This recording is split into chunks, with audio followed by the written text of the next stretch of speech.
Sunday special முட்டை போட்ட mutton kurma எப்படி செய்கிறது? 2 தேக்கரண்டி எண்ணெய் ஊற்றணும்.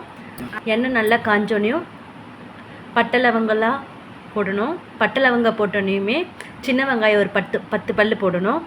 சின்ன வெங்காயம் நல்லா ஓரளவுக்கு வதங்கினோன்னையும் பெரிய வெங்காயம் 2 பெரிய வெங்காயம் போடணும். அதுவும் நல்லா வதங்கினோன்னையும்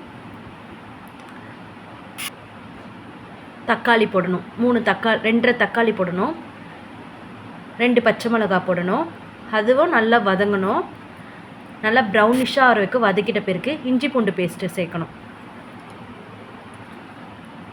இஞ்சி பூண்டு பேஸ்ட்டும் நல்லா வதங்கின பிறகு பச்சை வாசனை போனோன்னையும்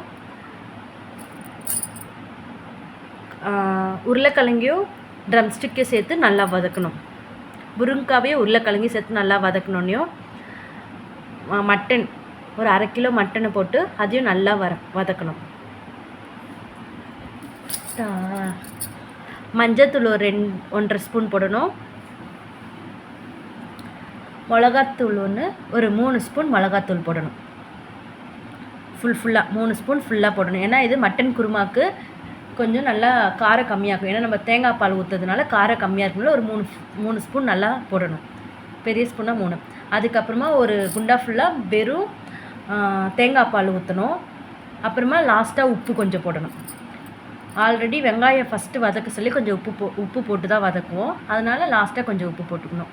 அப்புறமா கொத்தமல்லி மல்லிலாம் நல்லா தூவி கலரி விட்டுட்டு விசில் போட்டுடணும். ஒரு 6 விசில் வந்தோடனையும் இறக்கிட்டு பார்த்தா நல்லா மட்டன் குருமா ரெடி ஆகிடுச்சு. இதில் நம்ம ஸ்பெஷலாக போட போகிறது பார்த்திங்கன்னா